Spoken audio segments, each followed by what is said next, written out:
मैं बोलाशील शुक्ला आपके साथ। तो आज T20 विश्व कप 2026 का फाइनल होगा। अहमदाबाद के नरेंद्र मोदी स्टेडियम में खेला जाएगा, जहां पर ये मैच होगा। तो अहमदाबाद के नरेंद्र मोदी स्टेडियम में आज ये मैच खेला जाएगा। ये फाइनल मुकाबला होगा, जहां पर सूर्य कुमार यादव को कप्तानी में टीम इतिहास रचने के लिए आज फ्रंट फुट पर रखेगी, क्योंकि ये जो फाइनल मुकाबला है ये आज बहुत ही दिलचस्प होने वाला है। इसी कड़ी में हमारे साथ स्टूडियो में दो गेस्ट मौजूद हैं। अमित साहू जी गेस्ट एक्सपर्ट है, क्रिकेट एक्सपर्ट हैं, तो आपका बहुत स्वागत है। सोएब कमाल जी हैं हमारे साथ, क्रिकेट एक्सपर्ट हैं, आपका भी बहुत स्वागत है हमारे साथ। इसी के साथ नरेंद्र मोदी स्टेडियम से हमारे साथ हमारी सहयोगी मयूरी वहां पर मौजूद हैं और वहां पर सूफियान जी भी मौजूद हैं हमारे साथ। तो आप सभी लोगों का बहुत शुक्रिया है। मयूरी भी हमारे साथ जुड़ गई है नरेंद्र मोदी स्टेडियम से। मयूरी, सूफियान जी भी है उनके साथ में। तो अब मैं सबसे पहले सोएब कमाल जी के पास आऊंगी। सोएब जी, शानदार मैच है, फाइनल मुकाबला है आज तो T20 का। जैसे हम लोग एग्जाम्स देते आए हैं कि रिवीजन टेस्ट हो और भी यूनिट टेस्ट होता था तो ठीक रहता था, लेकिन जब एग्जाम्स होता था भले तैयारियां पूरी हैं, लेकिन जब मेन एग्जाम होता था तो थोड़ा तो प्रेशर फील करते थे। तो आज क्या टीम इंडिया प्रेशर फील कर रही होगी या क्या कुछ चल रहा होगा? सबसे पहले तो दर्शकों को शोएब कमाल का नमस्कार। मैं आपको बता दूं कि देखिए, मैच तो हर कोई भी जो भी होता है कंट्री के लिए, क्रिकेटर जब रिप्रेजेंट करता है तो हर मैच में एक प्रेशर होता है। लेकिन जब एक वर्ल्ड कप का फाइनल होता है तो ऑब्वियसली एक नए टाइप का प्रेशर होता है। खिलाड़ी को इस बात के बारे में पूरी तरीके से पता होता है कि अगर हम इस मैच को जीतेंगे तो अगले सेशन तक के लिए, जो अगला वर्ल्ड कप होगा तब तक के लिए हम चैंपियन कहलाएंगे। तो जाहिर सी बात है कि अगर हम फाइनल मैच खेल रहे हैं तो प्रेशर तो एक होगा। बिल्कुल ठीक है। मैं अमित साहू जी के पास आ जाती हूँ। पिच कैसी रहने वाली है, बैटिंग के लिए भी या फील्डिंग के लिए? मतलब किस लिहाज से आज पिच बेहतर रहेगी? देखिए, पहले तो मैं बहुत बहुत धन्यवाद देना चाहूँगा भारत समाचार की टीम को मुझे आमंत्रित करने के लिए, और सभी दर्शकों का भी मैं धन्यवाद देना चाहूँगा। जी, पिच तो जैसे कि रीसेंट पास्ट में आपने देखा है कि जितने भी ज़्यादातर मैचेस हुए हैं वो फर्स्ट इनिंग का ज़्यादातर बोलबाला रहा है, क्योंकि विकेट्स एक्चुअली ग्राउंड का डायमेंशन थोड़ा सा बड़ा है इन कंपैरिजन ऑफ आप वानखेड़े देखेंगे या ईडन गार्डन देखेंगे, तो इस वजह से आपका जो शुरुआती दौर पर वो विकेट अच्छा खेलता है, लेकिन वो सेकेंड इनिंग में वो थोड़ा सा स्लो होता जाता है, जैसे कि हम लोगों ने रीसेंट पास्ट में देखा है। तो उस लिहाज से कि कोई भी टीम अगर वहाँ पर खेलना चाहती है तो वो पहले बल्लेबाजी करके एक अच्छा सा टोटल सेट करना चाहेगी, क्योंकि एक फाइनल का बहुत बड़ा मंच है। जैसे आपने बताया कि एक फाइनल एग्जाम है तो उसमें थोड़ा सा एक प्रेशर सिचुएशन होती है। तो जब एक कोई बड़ा सा टारगेट आपके सामने होता है, लक्ष्य होता है, तो उसमें आपको बहुत ही संयम के साथ खेलना पड़ता है, और कहीं ना कहीं वहीं पर एक टेम्परामेंट की जीत होती है। तो डेफिनेटली विकेट अच्छा फर्स्ट इनिंग में तो चलता है, और उसी का एडवांटेज लेना चाहेंगी दोनों की दोनों टीमें। ठीक है, नरेंद्र मोदी स्टेडियम चल लेते हैं, जहां पर हमारी सहयोगी मयूरी मौजूद है।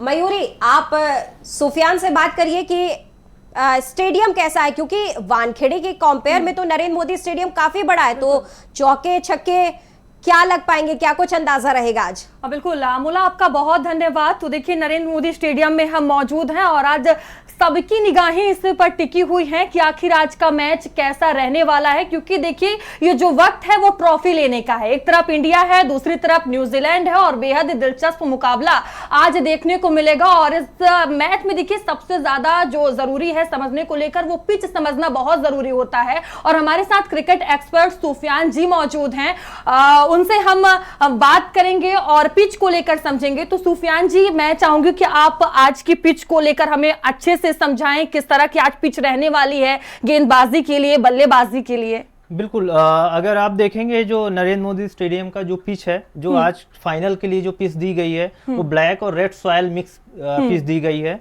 तो अगर हम देखते हैं, रेड सॉयल है, काफ़ी बाउंस करता है, बाउंस ज़्यादा उसमें मिलता है, ब्लैक सॉयल पे थोड़ा सा बाद में आके टर्न मिलता है, बट ये मिक्स पिच है। तो मुझे लगता है through out the match pitch एक जैसा चलने वाला है। बट इस पिच पे आप पिछले कुछ मैचों को देखेंगे, अगर जो भी मैचेस हुए हैं, बैटिंग के लिए काफी अच्छी पिच दिखी है ये। यहाँ पे जो एक एवरेज स्कोर रहा है टीम्स का 180 रन 190 रन का रहा है।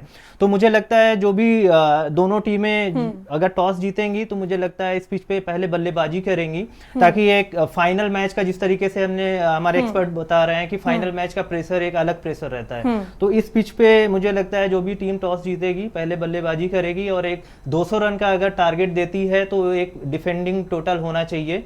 सो अगर ये पिच खेलने वाली है, स्पिनर्स को उतना ज़्यादा इस पिच पे फायदा नहीं मिलने वाला है। फास्ट बॉलर्स के लिए इस पिच पे शुरुआत में मदद मिल सकती तो है। सुफियान जी, ये माना जाए कि इस पिच पर अच्छा स्कोर बन सकता है? बिल्कुल, ये बैटिंग के लिए एक बैटिंग फ्रेंडली पिच है। इस पे 200 रन का स्कोर एक बेहतर स्कोर होगा, क्योंकि स्टेडियम अगर देखा जाए बाकी स्टेडियम के मुकाबले इसका जो आउटफील्ड है वो बड़ा है आउटफील्ड, और यहाँ पे सिंगल्स डबल्स का काफी महत्व रहेगा।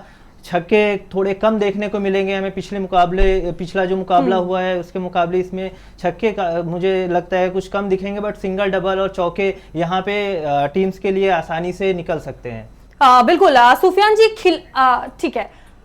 तो देखिए T20 विश्व कप 2026 का ये मुकाबला है और भारत और न्यूजीलैंड के बीच खेला जा रहा है। कुल 30 मैच हुए हैं, भारत ने 18 जीता है। और देखिए ये हम आपको ग्राफिक्स के जरिए बता रहे हैं कि क्या कुछ मैच रहा है। तो न्यूजीलैंड इस मुकाबले में आईसीसी टूर्नामेंट में भारत वर्सेस न्यूजीलैंड में कुल अब तक 17 मैच हो चुके हैं, जिनमें से 7 भारत जीता है। तो ये हम आपको आंकड़े लगातार दिखा रहे हैं। इसी बीच हम अपने गेस्ट से एक बार बात करने की वापस से कोशिश करते हैं। हमारे पास शोएब और यमित जी हैं। जैसे कि अभी हम लोग जिक्र भी कर रहे थे कि मतलब कि क्या कुछ आज इनिंग्स रहने वाली है, जिस तरीके से सुफियान वहां मौजूद हैं, वो तो स्टेडियम में है, तो वो बता रहे हैं कि लगभग 200 पार जा सकती है।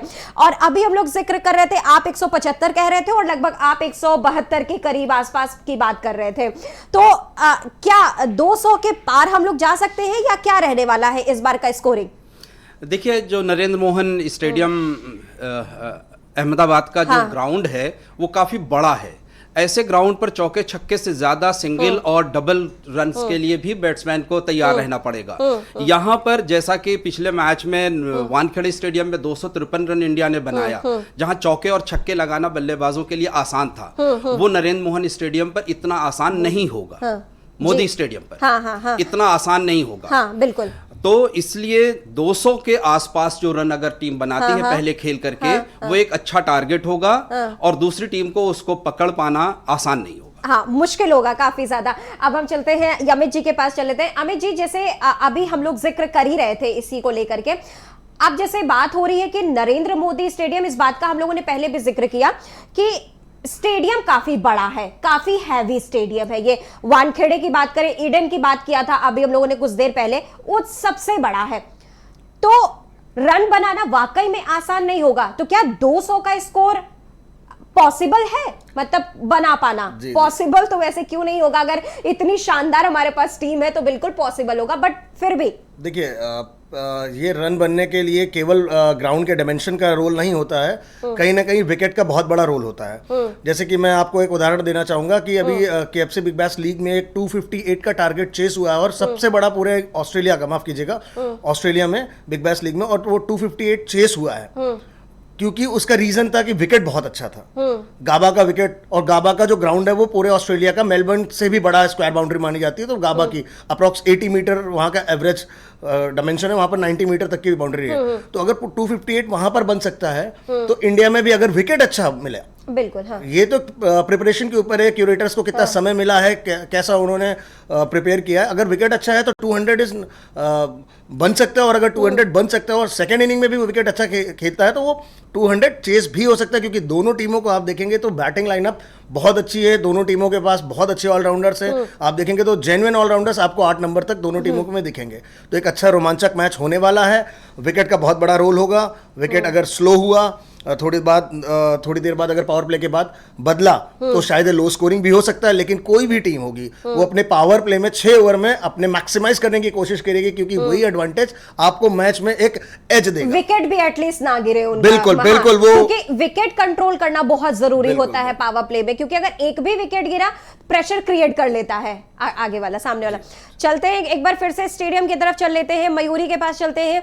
मयूरी, सुफियान जी से आप पूछें और बात करें वहां पर कि अगर क्रिकेटिंग के लिए पिच है, मतलब बैटिंग के लिए पिच ये बनाई गई है, तो फर्स्ट डाउन अगर जैसे आते हैं, मतलब कौन आए और बेहतर परफॉर्म कर पाएगा टीम इंडिया से? बिल्कुल, सुफियान जी से हम बात करेंगे। सुफियान जी, कौन सा खिलाड़ी आज के मैच में गेम चेंजर साबित हो सकता है? और देखिए, जिस तरह से अभी पिछले मैचों को हमने देखा है, अभिषेक शर्मा की बात की जाए तो उनका वो प्रदर्शन नहीं रहा जो होना चाहिए था। इस बार मैच में उनका क्या कुछ प्रदर्शन हो सकता है? बिल्कुल, मुझे लगता है कि जो ओपनर हैं दोनों ही अभिषेक शर्मा और संजू सैमसन, जिस तरीके से बल्लेबाजी कर रहे हैं संजू सैमसन, नो डाउट वो टीम इंडिया चाहेगी कि जिस तरीके से वो पिछले कुछ मैचों में टीम को लेके गए हैं आखिरी तक, तो इस मैच में भी, फाइनल मैच में भी, बड़े मैच में भी वो टीम के लिए एक अच्छा प्रदर्शन करें और एक अच्छी शुरुआत दें टीम को। और बात करें अगर अभिषेक शर्मा को, मैं बताना चाहूंगा अभिषेक शर्मा जो पिछले कुछ मैचों में जिस तरीके से वो आउट हुए हैं, वो काफी उनके खिलाफ जो अपोनेंट जितनी भी टीम्स हैं ऑफ स्पिनर्स लेके आ रही हैं, जो कि बॉल उनसे अगर as a left hand batsman ball हमेशा बाहर की ओर जाती है आपसे। सो आप अभिषेक शर्मा जिस तरीके से बल्लेबाजी करते चले आए हैं, उनका जो बैटिंग का फ्लो है, जो आर्क है, वो काफी अच्छा है, बट टीमें उनको उस तरीके का पेस दे नहीं रही हैं। शुरुआत से ही उनके खिलाफ स्पिनर्स लेके आ रही हैं और स्पिनर्स जो भी आते हैं हम देखते हैं काफी ऑफ स्टंप के बाहर बॉल कर रही हैं, जिसकी वजह से, और वो हमेशा आप उनको पिछले कुछ मैचों में अगर देखेंगे आउट होते हुए, तो बॉल को वो हमेशा अगेंस्ट द स्पिन खेल रहे हैं और मिड विकेट की तरफ और लॉन्ग ऑन की तरफ वो आउट हो रहे हैं। तो मुझे लगता है कि अगर अभिषेक शर्मा थोड़ा सा टाइम देंगे इस पिच पे और शुरुआत में अगर सिंगल डबल से थोड़ा अपने आप को वहां पे सेटल कर लेंगे, उसके बाद वो आसानी से रन बना सकते हैं। और अगेंस्ट द स्पिन के अलावा अगर वो विद द स्पिन खेलने जाएंगे तो एक बेहतर चांस रहेगा उनके लिए इस पिच पे रन बनाने को। और मुझे लगता है कि अभिषेक शर्मा के साथ साथ संजू सैमसन और वन डाउन पे जिस तरीके से ईशान किशन परफॉर्मेंस कर रहे हैं, उन्होंने 30 रन और 35 रन की अच्छी पारियां खेली हैं, एक अच्छा स्टार्ट दिया है टीम को। बट आज चाहेगी टीम इंडिया की वो भी बड़ा स्कोर करे, 60-70 रन 80 रन टीम के लिए वो ऐड करें इस टीम में। बिल्कुल, अच्छा प्रदर्शन रहे।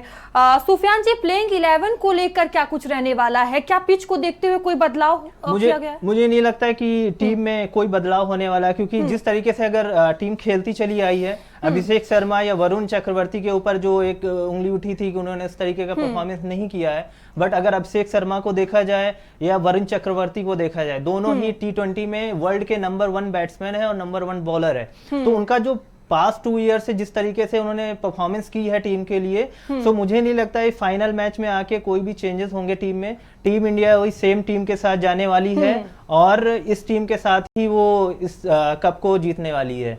बिल्कुल। Amola, over to you. अभिषेक का जिक्र किया है सुफियान जी ने, तो आज तो फाइनल मुकाबला है, मतलब कितना वक्त चाहिए होगा स्टेबिलिटी पाने के लिए पिच पर? लेकिन मैं आऊंगी, आप इसका छोटा सा जवाब दे दें, उसके बाद में संजू सैमसन की अगर इतनी ज्यादा तारीफ हुई है इस पूरे टूर्नामेंट में, तो हम उनकी एक झलक उनकी भी दिखाएंगे अपने दर्शकों को। सुफियान जी। बिल्कुल, अगर संजू सैमसन की बात की जाए तो अगर उनकी पूरी इनिंग आप देखेंगी तो उस इनिंग में जो उनकी खास बात है, उनकी जो बॉडी पोजीशन है और हेड का जो पोजीशन है, वो काफी स्टिल रहता है। जब भी आप वो बैटिंग पे आते हैं और उनका जो इनिशियल मूवमेंट है, इनिशियल मूवमेंट में वो बैक जाते हैं, पीछे की तरफ जाते हैं, जिससे उनको काफी समय मिल जाता है, थोड़ा एक्स्ट्रा टाइम मिल जाता है वो बॉल खेलने के लिए। सो वहीं से फिर वो जब स्टांस पे रहते हैं, पीछे आते हैं, उनका हेड काफी स्टिल रहता है, बॉडी काफी स्टिल रहती है, तो वो एक अच्छी पोजीशन में रहते हैं खेलने के लिए। आप उनके जो भी स्ट्रोक देखेंगे, ज्यादातर 80 और 70% स्ट्रोक वो बैकफुट से खेल रहे हैं, क्योंकि वो डीप ऑफ द क्रीज जाते हैं, पीछे की ओर जाते हैं, वहीं से कट और पुल मारना काफी आसान हो जाता है। T20 मैच में, क्योंकि अगर आप नई बॉल से या 20 ओवर तक उतना ज्यादा टर्न आप पिछले मैच में देखेंगी, उतना ज्यादा बॉलर्स को ब्रेक नहीं मिला, टर्न नहीं मिला स्पिनर्स को, तो उनके लिए वो काफी आसान हो जाता है। वहीं से फिर पीछे जाके वहीं से टाइम लेके, चाहे वो कट हो पुल हो, अपने सारे स्ट्रोक खेल सकते हैं वहां से। बिल्कुल। तो देखिए, संजू सैमसन को लेकर बात तो हो रही है और इसी को लेकर हमने एक रिपोर्ट तैयार की है, सबसे पहले वो दिखाते हैं हम आपको। पिछले 2 मैच में शानदार पारियां खेलकर संजू सैमसन ने भारत को T20 विश्व कप के फाइनल में पहुंचा दिया। हालांकि उनका काम अभी खत्म नहीं हुआ है और वो एक और मैच जिताने वाली पारी खेलकर भारत को रिकॉर्ड 3री बार ट्रॉफी दिलाना चाहते हैं। संजू सैमसन ने कहा कि उन्हें खुशी है कि उन्होंने भारत को अहमदाबाद में होने वाले फाइनल में जगह दिलाने में अपना योगदान दिया। वो चाहते हैं कि न्यूजीलैंड के खिलाफ भी वो इसी तरह धमाकेदार बल्लेबाजी करें।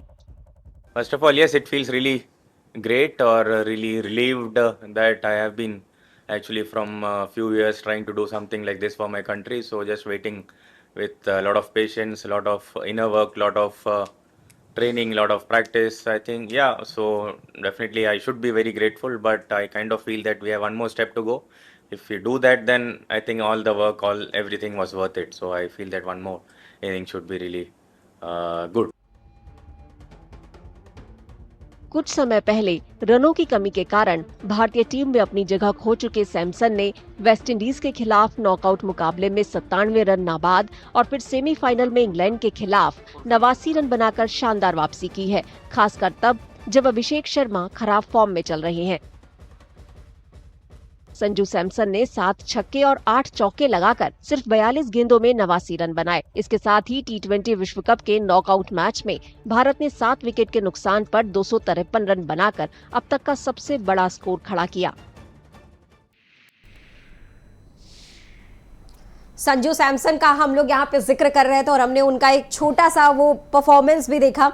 तो जिस तरीके से उन्होंने नाबाद पारी वेस्ट इंडीज के खिलाफ खेली, फिर उसके बाद नाबाद पारी अभी इंग्लैंड के खिलाफ खेली, तो शोएब जी क्या लगता है कि आज भी संजू सैमसन का सेम परफॉर्मेंस हम देख पाएंगे?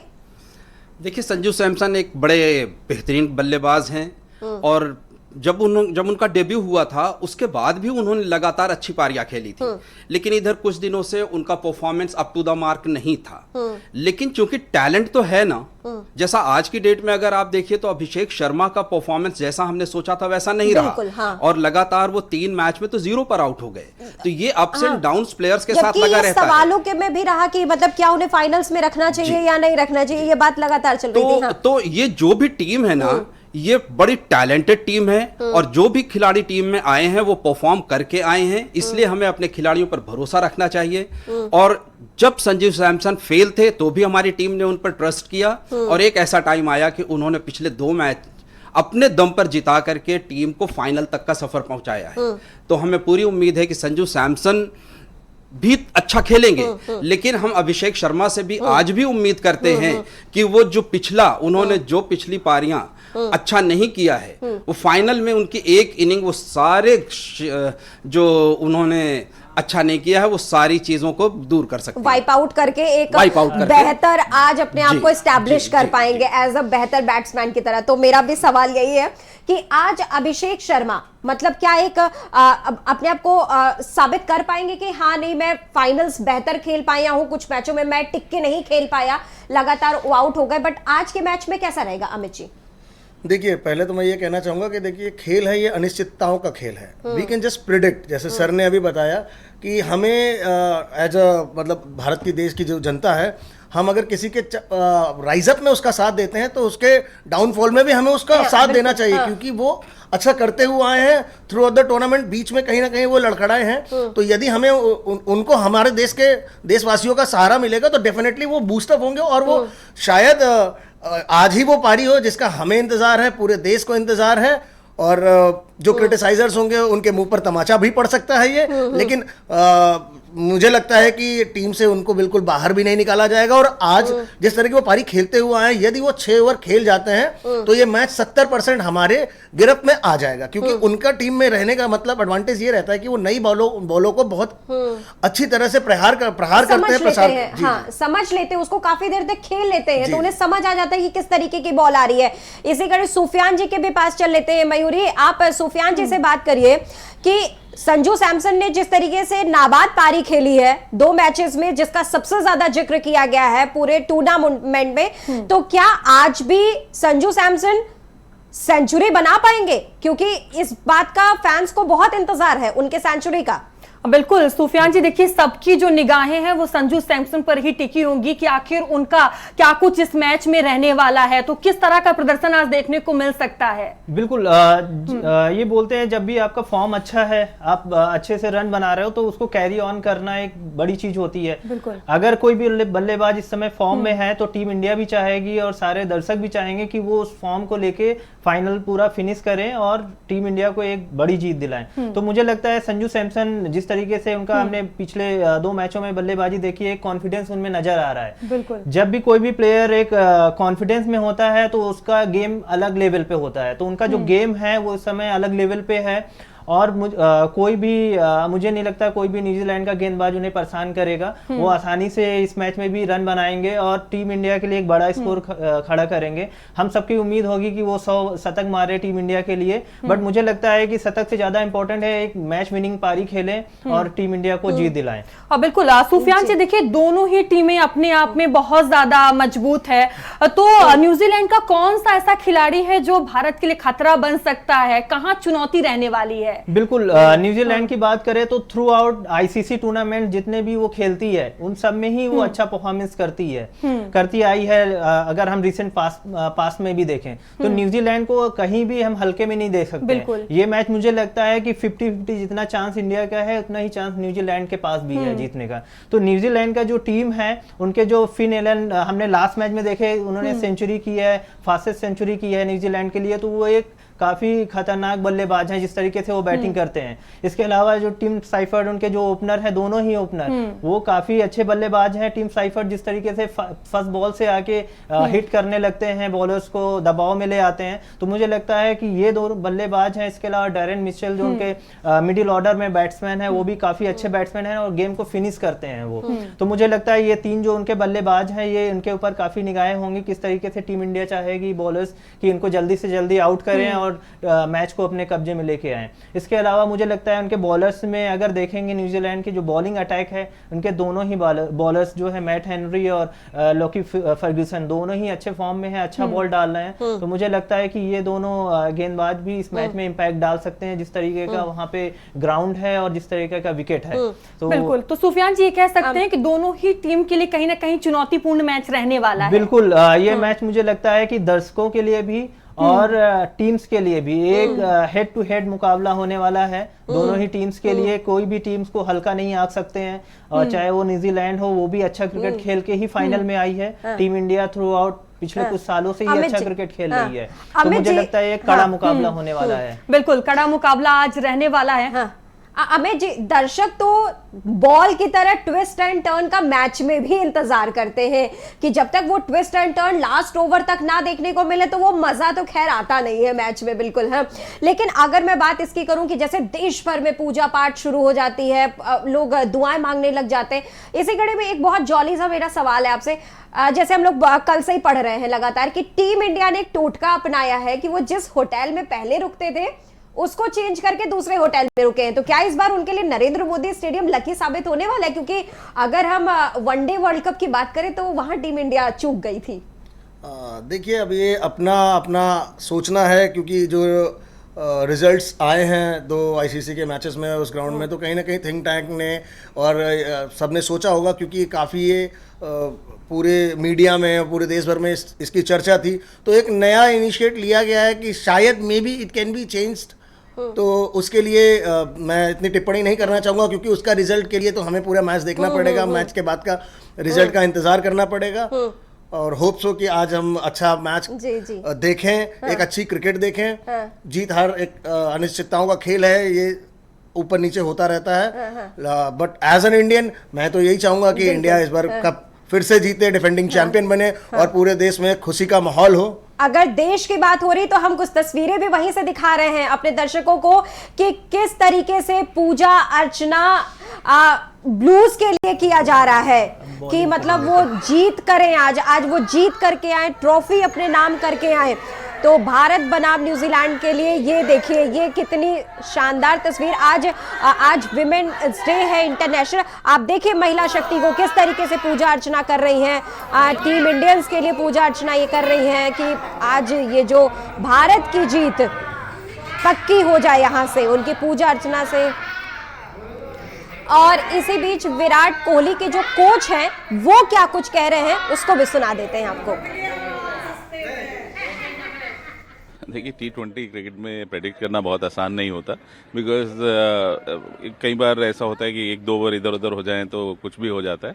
लेकिन looking at the present Indian team, I am very sure कि ये वर्ल्ड कप हमारा है और India will win this match. देखिए बल्लेबाजों से मुझे बहुत उम्मीद है क्योंकि बहुत डेप्थ है हमारी बैटिंग में। अगर आप देखें अक्षर पटेल तक हमारे पास बल्लेबाजी है और सारे ही प्लेयर ऐसे टेम्पलेट के साथ खेल रहे हैं कि कोई भी जिनका स्ट्राइक रेट 150 से कम नहीं होता है, तो एक बड़ा स्कोर भारत बना सकता है। विकेट यहाँ पर बॉम्बे जैसा नहीं होगा, थोड़ा सा स्लो होता है अहमदाबाद का विकेट, इतना आसान नहीं होता है यहाँ पे रन बनाना, या बहुत बड़े रन्स नहीं बनते हैं। लेकिन हो सकता है इस बार बेटर प्रिपेयर्ड हो विकेट बल्लेबाजी के लिए, तो एक बड़ा स्कोर भी हम देख सकते हैं। लेकिन कुल मिला के एक अगर मैं ओवरऑल भारत की बैटिंग देखूं तो बहुत स्ट्रांग है और बहुत ही अच्छे मैच विनर्स हैं भारत के पास।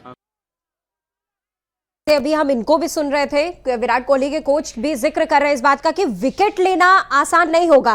तो बुमराह के लिए कैसा रहने वाला है ये पिच, मतलब क्या वो कितना विकेट दे पाएंगे फिर, क्योंकि उनसे तो बहुत उम्मीदें होती हैं। वो जो बॉल फेंकते हैं, यॉर्कर हो या जो भी, मतलब वो सटीक निशाने पर लगती है उनके। बिल्कुल शोएब जी, बुमराह बहुत मैच्योर क्रिकेटर हैं, उनको पता है कि हम किस फॉर्मेट में खेल रहे हैं और जिस फॉर्मेट में खेल रहे हैं यहाँ पर हम कौन सी बॉल डालें, विकेट कैसा है, विकेट बॉल का लाइन क्या होना चाहिए। और जो सबसे बड़ी चीज़ है कि उनकी यॉर्कर बहुत लैथल है। हाँ। उन्होंने एक सेट बैट्समैन को भी जब यॉर्कर डाला है तो मैंने बड़े बड़े बल्लेबाजों को बोल्ड होते देखा है।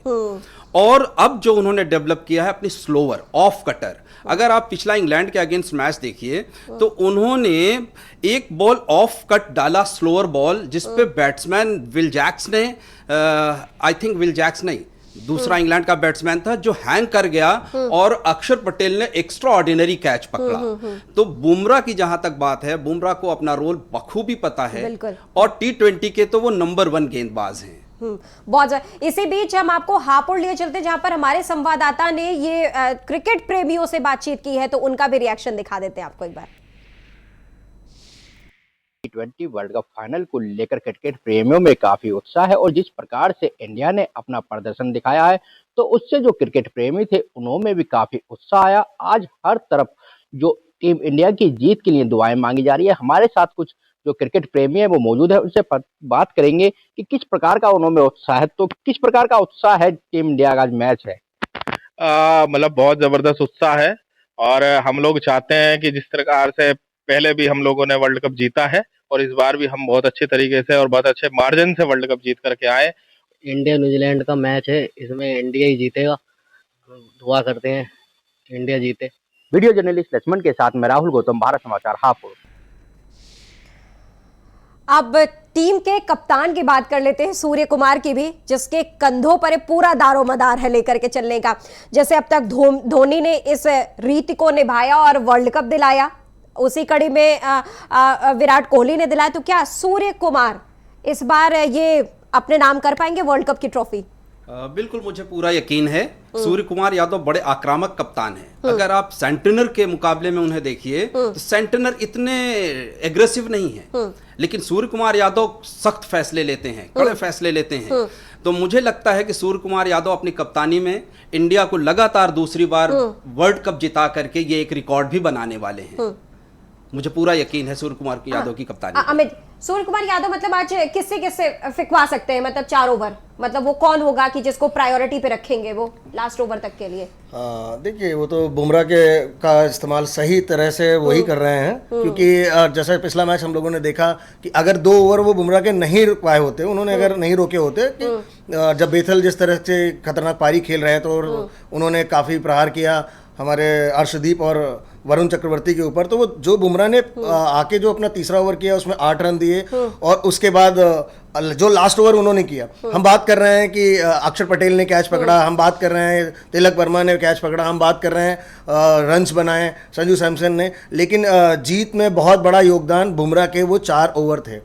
आप पूरा उठाकर देख लीजिए, 16 ओवरों का आंकड़ा देख लीजिए और 4 ओवरों का आंकड़ा देख लीजिए, तो बुमराह का जो इकोनॉमी रेट है वो बहुत कम था और सही समय पर आकर उन्होंने सेट बैट्समैन का विकेट दिलाया। जी बिल्कुल बिल्कुल। तो आज सही समय से जो इस्तेमाल, जैसे हमारे सर ने कहा है कि वो सूर्य कुमार यादव को, उन्हें ये पता है कि कौन से बॉलर को कब लगाना है, कब इस्तेमाल करना है और किस बैट्समैन के लिए किस बॉलर के कुछ ओवर को रोक कर रखना है। तो मैं दाद देना चाहूंगा सूर्य कुमार की भी, और डेफिनेटली आज अच्छा मैच देखने को मिलेगा, फिर से मैं यही बात कहूंगा। बिल्कुल। मयूरी के पास एक बार वापस से चल लेते हैं, नरेंद्र मोदी स्टेडियम। मयूरी, सुफियान से आप बात करिए एक बार। बुमराह की बातचीत हो रही, वो स्टेडियम में मौजूद है।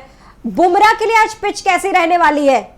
बिल्कुल सुफियान जी, देखिए विकेट के किंग कहे जाते हैं। बिल्कुल सुफियान जी, देखिए बल्लेबाजी को लेकर तो लगातार हम बातचीत कर रहे हैं, हमारे गेस्ट भी और आप भी बता रहे हैं कि क्या कुछ रहने वाला है।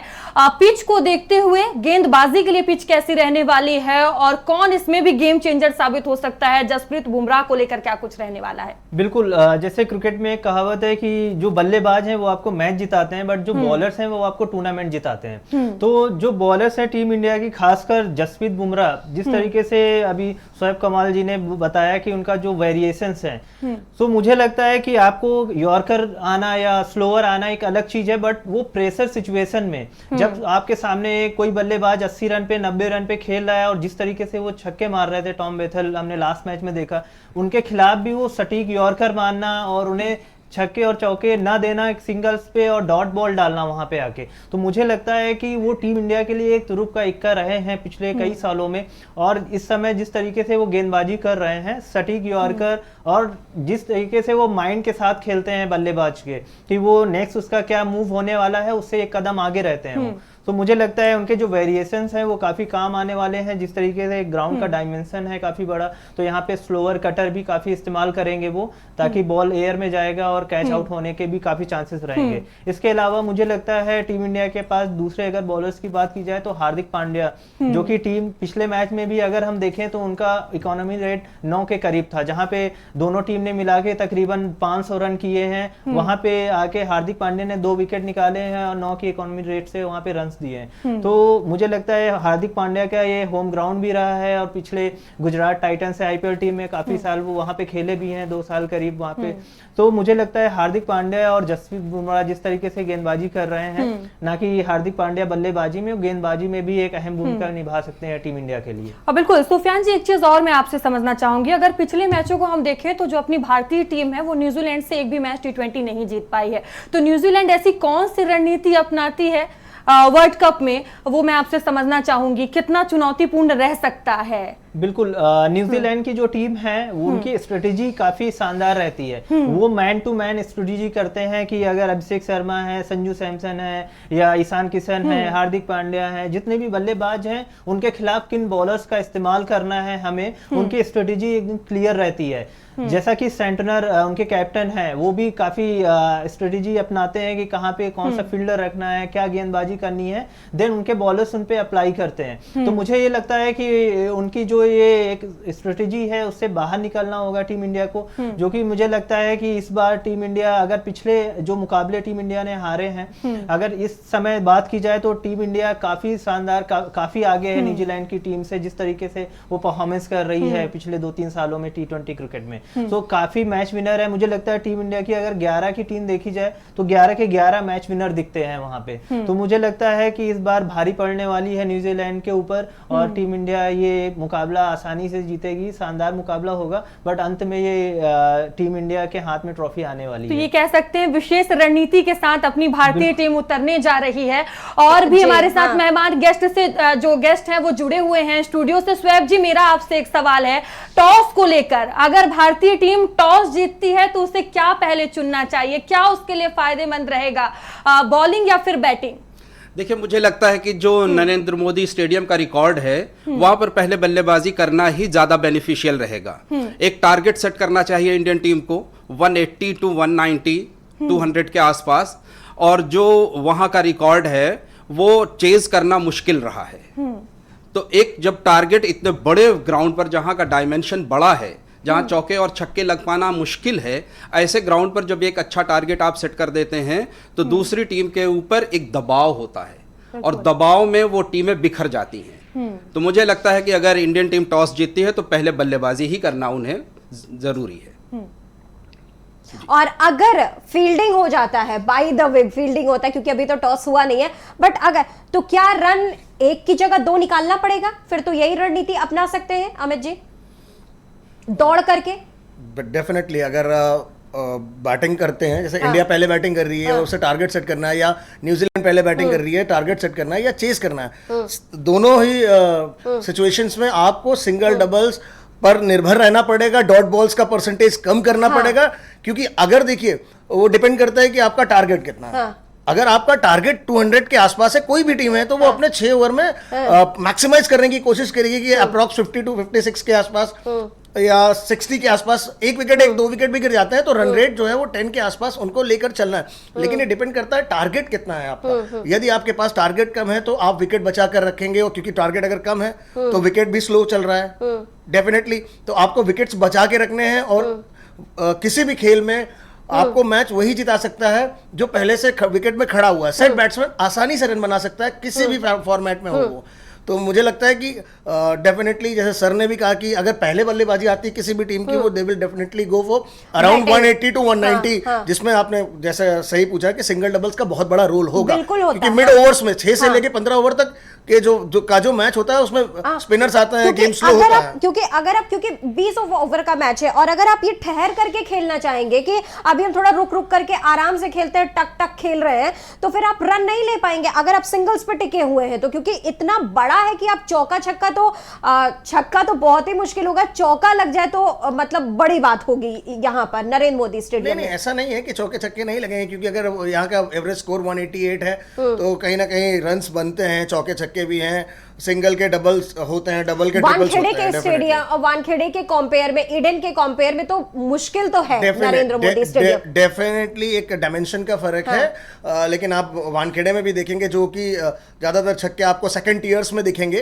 वो यहाँ पर थोड़े से छोटे होंगे, ये बाउंड्री के आसपास दिखेंगे। लेकिन छक्के चौके अगर विकेट अच्छा है तो दोनों टीमों में एक काबिलियत है। हमारे ओपनर्स हो या मिडिल ऑर्डर बैट्समैन, हमने अभी तक बात किया है पूरे थ्रू द डिबेट या जो भी है कि ओपनर्स के बारे में बात किया है। आई थिंक जितना ओपनर्स का रोल रहा है उतना ही हमारे मिडिल ऑर्डर का भी रोल रहा है। जैसे कि आप मान लीजिए इन केस कोई भी ओपनिंग जोड़ी लड़खड़ा जाती है तो मिडिल ऑर्डर्स ने ही पूरे गेम को संभाला है। आपने देखा कि शिवम दुबे के बारे में हम लोगों ने शायद चर्चा नहीं की, वो बहुत बड़ा एक इम्पैक्ट रोल अदा कर सकते हैं, क्योंकि उनकी हिटिंग एबिलिटी के हिसाब से कोई भी ग्राउंड छोटा नहीं, मतलब सारे ग्राउंड आप देख लेंगे तो उनके लिए वो सारे छोटे हैं, क्योंकि उनके सक्सेस बहुत लंबे लंबे पड़ते हैं। तो डेफिनेटली एक बैटिंग करते हैं तो छोटी छोटी जो पार्टनरशिप्स होती हैं वो मैच को बनाती हैं। उस पर इंडिया टीम होगी या न्यूजीलैंड टीम होगी, उसी पर ध्यान देगी कि विकेट्स गिरते हैं तो हमें छोटी छोटी पार्टनरशिप पर ध्यान देना है।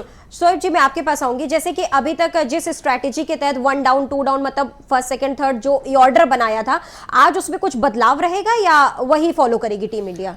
मुझे लगता है कि बदलाव नहीं करना चाहिए, और अगर कोई बदलाव का ऐसा माहौल बनता भी है तो वो कप्तान हमारे इतने समझदार हैं कि उस टाइम वो क्या फैसला करना है वो ले सकते हैं फैसला। कई ऐसे मौके आए हैं कि सूर्य कुमार यादव ने अपने आप को काफी पीछे किया है, कई ऐसे मौके आए हैं कि हार्दिक पांड्या को प्रमोट किया है। तो ये डिपेंड करता है मैच की सिचुएशन के ऊपर। अगर हमारी ओपन पार्टनरशिप लंबी हो जाती है तो हो सकता है सूर्य कुमार यादव ऊपर आ जाएं, या कई ऐसे मौके आए कि शिवम दुबे को प्रमोट किया गया है। तो ये डिपेंड करता है मैच की सिचुएशन पर।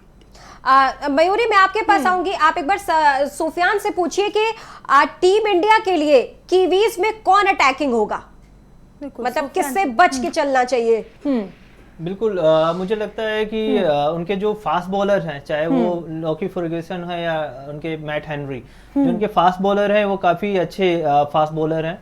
और उनका स्पिन अटैक अगर देखा जाए, ईस्ट सोदी हो गए या डफी जो उनके स्पिनर या सेंटनर हो गए, तो मुझे लगता है कि एक उनके जो सेंटनर हैं वो काफ़ी दिमाग से बॉल डालते हैं, बैट्समैन को अच्छे से रीड करते हैं। मैंने उन्हें देखा है काफ़ी सारे T20 मैचेस में, उतना वो बैट्समैन को हिट करने के लिए चांसेस नहीं देते हैं। तो मुझे लगता है कि जो टीम इंडिया के लिए होगा, उनके फास्ट बॉलर अगर वो आसानी से खेल जाएंगे, शुरुआत में विकेट नहीं देंगे, तो मुझे लगता है कि बाद में वो फिर आसानी से 6 से लेके जो 15 ओवर तक का टाइम होता है जैसे बताया, तो वहां पे वो आसानी से फिर रन निकाल सकते हैं। तो मुझे लगता है शुरुआत में टीम को थोड़ा सा अभिषेक शर्मा को अपना समय लेना होगा, 10 गेंद 15 गेंद, ताकि वो अच्छे से समझ जाए पिच को, उसके बाद फिर वो अपने स्ट्रोक खेल सकते हैं बाद में आके। मेरा यही सवाल है यमित जी आपसे कि जैसे सैंटनर की बात की, तो मैं यही पूछने वाली थी कि क्या अभिषेक के खिलाफ सैंटनर को उतार सकते हैं?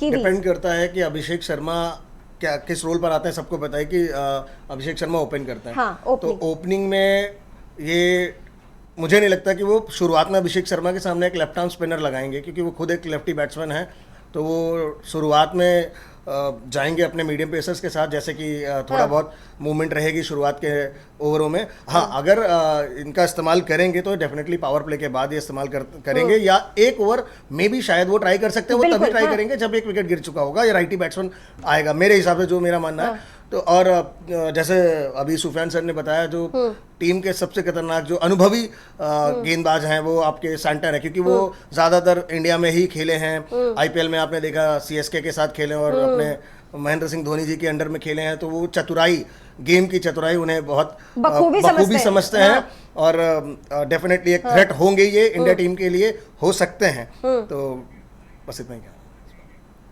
ठीक है, अब मैं आपके पास चलती हूँ, हम लोग अपने अंतिम चरण में हैं। शोएब जी, तो क्या कीवी इस बार कौन सी रणनीति के साथ उतरेगी? क्योंकि अब से कुछ देर पहले हम लोग यही चर्चा कर रहे थे कि वर्ल्ड कप पे इंडिया न्यूजीलैंड से नहीं जीता है अभी तक, तो इस बार किस स्ट्रैटेजी के साथ वो ग्राउंड पर आने वाली है? मुझे नहीं लगता कि कोई ऐसी स्पेशल स्ट्रेटेजी के साथ वो आएंगे। सबको टी20 क्रिकेट के बारे में पता है कि पहले 6 ओवर्स को कैसे कैश कराना है, उसके बाद मिडिल ओवर्स में कैसे मोमेंटम को मेंटेन रखना है, लास्ट में कैसे एक्सेलरेट करना है। तो मुझे नहीं लगता कि 2020 क्रिकेट में कोई स्पेशल स्ट्रेटेजी होगी। और सबको अपने प्लेयर्स की स्ट्रेंथ के बारे में पता है, तो टोटल जो भी क्रिकेट होगी वो टोटल बैटिंग फ्रेंडली होगी। किसकी बैटिंग क्लिक कर जाती है, बस जिसके बैट्समैन क्लिक करेंगे वही टीम जीतेगी। ठीक है, अमित जी के पास चल लेते हैं। अमित जी, मतलब हम 20 ओवर का मैच है, टीम इंडिया अगर बैटिंग पर उतरती है सबसे पहले टॉस के बाद, जीतती है, तो मतलब कितने का स्कोर लेकर के उसे चलना चाहिए? देखिए, ग्राउंड के हिसाब से अगर आप कहेंगे तो यहाँ का जो एवरेज स्कोर हो 188, मैंने पहले भी बताया, तो अप्रॉक्स 200 के आसपास इनको लेकर चलना, जैसे शोएब सर ने भी बताया।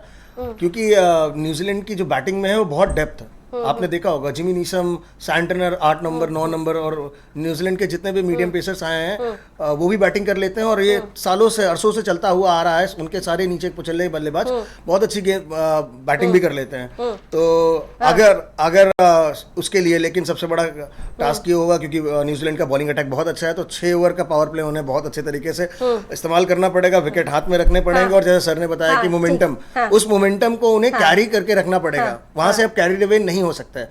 बिल्कुल बिल्कुल। मयूरी के पास चलते हैं। मयूरी, सुफियान जी से एक आखिरी सवाल पूछ लीजिए कि आज किस तरीके से टीम इंडिया परफॉर्म करने वाली है कीवी के अगेंस्ट वर्ल्ड कप में, वो भी तो क्या आज वर्ल्ड कप हाथ में होगा? बिल्कुल, मुझे पूरा यकीन है कि इस बार टीम इंडिया ये ट्रॉफी उठाएगी लगातार दूसरी बार। और जिस तरीके से टीम इंडिया खेल रही है पिछले कुछ सालों से, और इस वर्ल्ड कप में भी इवन जिस तरीके से टीम को अगर देखा जाए, कोई ना कोई एक प्लेयर आके टीम को आखिरी तक लेके जा रहा है, मैच जिता रहा है, चाहे वो संजू सैमसन हो, शिवम दुबे हो, हार्दिक पांड्या हो, जसप्रीत बुमराह हो। तो ये पूरी जो इंडिया की प्लेइंग 11 है, 11 के 11 खिलाड़ी है, उसके अलावा जो बाहर भी हैं 4 खिलाड़ी, वो भी मैच विनर्स हैं। तो इस समय जो भी 11 खिलाड़ी हैं एक अच्छे फॉर्म में हैं। अभिषेक शर्मा की जो चिंता है, मुझे लगता है इस मैच में वो भी खत्म हो जाएगी, वो भी एक बेहतरीन पारी खेलेंगे। और जो टीम इंडिया है इस बार जो ट्रॉफी है वो घर आने वाली है, और इस बार टीम इंडिया ये ट्रॉफी हम देखेंगे मैच के बाद कि टीम इंडिया इस ट्रॉफी के साथ चैंपियन कहलाएगी। बहुत शुक्रिया आप सभी लोगों का। शोएब जी बहुत शुक्रिया आपका, मयूरी आपका बहुत शुक्रिया, अमित जी बहुत शुक्रिया, सुफियान जी बहुत शुक्रिया आप सभी लोगों का इस खास चर्चा में हमारे साथ जुड़ने के लिए।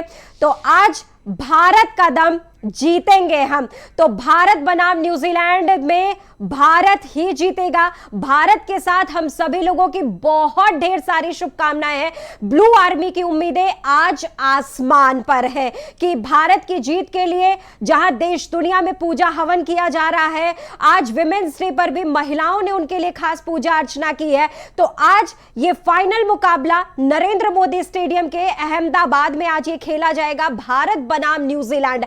अब देखने वाली बात यह होगी, और ये तस्वीरें भी हम आपको दिखा रहे हैं कि इंटरनेशनल विमेंस डे पर महिलाएं किस तरीके से आज भारतीय टीम के लिए एकदम पूरे विश्वास के साथ, पूरे भाव के साथ पूजा अर्चना में लगी हुई है कि आज ये ट्रॉफी घर पर ही आएगी। तो सूर्य कुमार की कप्तानी में ये आज विश्व कप आज हमारे पास आएगा, हमारे घर आएगा। तो ब्लू आर्मी की उम्मीदें आज एक बार फिर से आसमान पर है। चाहे वो जसप्रीत बुमराह हो या फिर सूर्य कुमार यादव हो, अभिषेक हो, संजू सैमसन हो, मतलब हर किसी से उम्मीद है। हम एक का नाम नहीं ले सकते हैं, यहां पर हमारे पास 11 मेंबर्स है, 11 प्लेयर्स हैं जो हर किसी में कुछ ना कुछ खास काबिलियत के साथ आज वो ग्राउंड पर उतर रहे हैं और इस उम्मीद के साथ उतर रहे हैं कि आज हम ये ट्रॉफी जीतेंगे और जीत करके हम आज अपने घर में ही लेकर के आएंगे। जो मैच हम अपने घर में खेल रहे हैं तो ट्रॉफी हम बाहर नहीं जाने देंगे, न्यूजीलैंड को ले जाने नहीं देंगे, कीवी को ले जाने नहीं देंगे। भारत की ट्रॉफी है, भारत में ही रहेगी। तो ब्लू आर्मी की उम्मीदें आज आसमान पर है, चाहे वो कीवी को हम ले नहीं जाने देंगे ट्रॉफी। और इसी के साथ इस खास पेशकश में फिलहाल इतना ही, लेकिन देश दुनिया की बाकी खबरों के लिए आप लगातार जुड़े रहिए भारत समाचार के साथ। भारत कीवी के बीच महासंग्राम, भारत के धुरंधर करेंगे न्यूजीलैंड का काम तमाम, बरसेंगे रन और देंगे जीत को अंजाम, हिंदुस्तान के शूरवीर बढ़ाएंगे देश का मान। फाइनल की महाकवरेज देखिए दिन भर भारत समाचार।